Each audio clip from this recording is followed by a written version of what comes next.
दोस्तों, कनाडा में भारतीयों के खिलाफ नफरत इस कदर मेनस्ट्रीम हो गई है कि अब भारतीय मूवीज की स्क्रीनिंग्स को रोकना पड़ रहा है। इन चौंकाने वाली हिंसा की बढ़ती घटनाओं में ओंटारियो के ओंकविल में एक मूवी थिएटर को भारतीय मूवीज की स्क्रीनिंग रोकनी पड़ी है। यह घटना अलग थलग नहीं है, ये कनाडा में भारतीयों और भारतीय कल्चर के खिलाफ नफरत के उस पैटर्न का हिस्सा है जो देश के लंबे समय से खालिस्तानी एक्सट्रीमिस्ट एलिमेंट्स को पनाह देने और नर्चर करने से बढ़ रही है।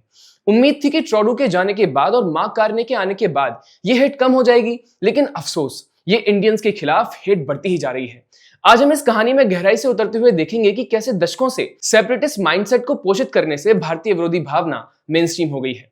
25 सितंबर को दो संदिग्धों ने film.ca सिनेमाज के एंट्री गेट पर red gas can say flammable liquid डाला और आग लगा दी।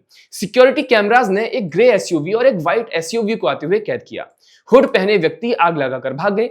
आग से मॉडरेट डैमेज हुआ, लेकिन शुक्र है कि थिएटर बंद होने से कोई घायल नहीं हुआ। सिर्फ एक हफ्ते के बाद 2 अक्टूबर को एक अकेले गनमैन ने रात के अंधेरे में कांच के दरवाजों पर कई राउंड्स फायरिंग की। फिर से कोई घायल नहीं, लेकिन मैसेज साफ था और ये जानबूझकर और टारगेटेड था। थिएटर के सीईओ जेफ नॉल ने बढ़ती धमकियों और ऐसे केसेस की वजह से कम्युनिटी की सिक्योरिटी की जरूरत का हवाला देते हुए 2 इंडियन मूवीज को यानी कि कंतारा और दे कॉल हिम ओजी को हटा दिया। पास के यॉर्क सिनेमाज ने भी सिक्योरिटी रीजन से सभी इंडियन स्क्रीनिंग्स कैंसिल कर दी। सोर्सेज ने संभावित खालिस्तानी इन्वॉल्वमेंट की ओर इशारा किया है, लेकिन अब सवाल ये उठता है कि इंडियन फिल्म्स को निशाना क्यों बनाया जा रहा है। बात सिंपल है कि ये मूवीज भारतीय यूनिटी और कल्चर को रिप्रेजेंटेशन करती हैं, जो सेपरेटिस्ट एजेंडा के लिए खतरा है। लेकिन ये नया नहीं है।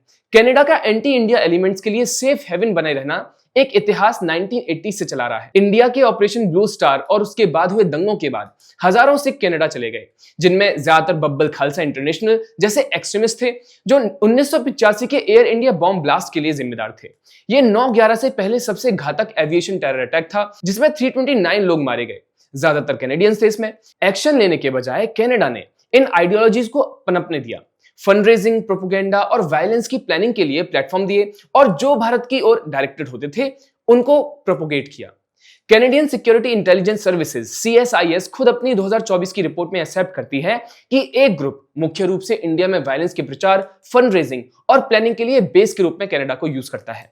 यह चेतावनी देता है कि कनाडा बेस्ड खालिस्तानी एक्सट्रीमिस्ट की वायलेंट एक्टिविटीज में लगातार इन्वॉल्वमेंट कनाडा और कैनेडियन इंटरेस्ट के लिए नेशनल सिक्योरिटी थ्रेट बनी हुई है।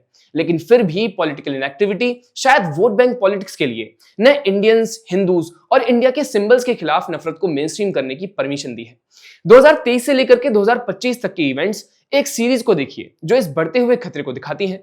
अगस्त 2023 विंडसॉर, ओंटारियो, एक हिंदू टेंपल को सेपरेटिस्ट प्रोपेगेंडा को बढ़ावा देते हुए खालिस्तानी रेफरेंडम पोस्टर्स से वेंडलाइज किया गया। सितंबर 2023 सुरे, ब्रिटिश कोलंबिया, खालिस्तानी एक्टिविस्ट्स ने खुले तौर पर इंडियन सोवरेनिटी को चैलेंज करते हुए मारे गए एक्सट्रीमिस्ट हरदीप सिंह निजार से जुड़े गुरुद्वारे में रेफरेंडम आयोजित किया। दिसंबर 2023 टोरंटो, 3 मूवी हॉल्स पर हिंदी मूवी स्क्रीनिंग्स के दौरान नॉक्सोरियस स्प्रे से हमला, इवैक्यूएशन और अराजकता। March 2023 Vancouver, pro Khalistani protest, Indian consulate के बाहर रैली की, अलग सिख स्टेट की मांग करते हुए। नवंबर 2024 ब्रैम्पटन, ओंटारियो, खालिस्तानी ग्रुप्स ने हिंदू सभा मंदिर पर कॉन्सुलर इवेंट के दौरान हिंदू भक्तों से झड़प की। स्टिक्स और गालियों का उपयोग हुआ।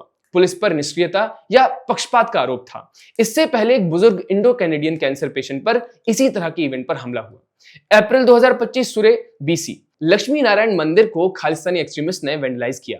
पास के गुरुद्वारे के साथ टेंपल अटैक्स की लहर का हिस्सा हुआ।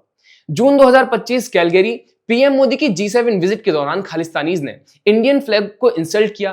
किल मोदी चैंट्स किए गए और एफिजीज को परेड किया गया। बच्चों को भी हेट फिल्ड डेमोन्स्ट्रेशंस में शामिल किया गया। ये तो सिर्फ एक पार्ट है। रिपोर्ट में 2 दर्जन से ज्यादा ऐसी घटनाएं दर्ज हैं जिसमें फ्लैग बर्निंग, डिप्लोमेट्स के साथ में धमकी और कल्चरल क्लैशेस शामिल हैं। कनाडा की जनरसिटी ने इस नफरत को नॉर्मल बना दिया है। वोट बैंक पॉलिटिक्स से लेकर के CSIS की वार्निंग्स को इग्नोर करने तक ये एक टॉक्सिक एनवायरनमेंट बन चुका है जहां इंडियन विरोधी वायलेंस मेनस्ट्रीम है।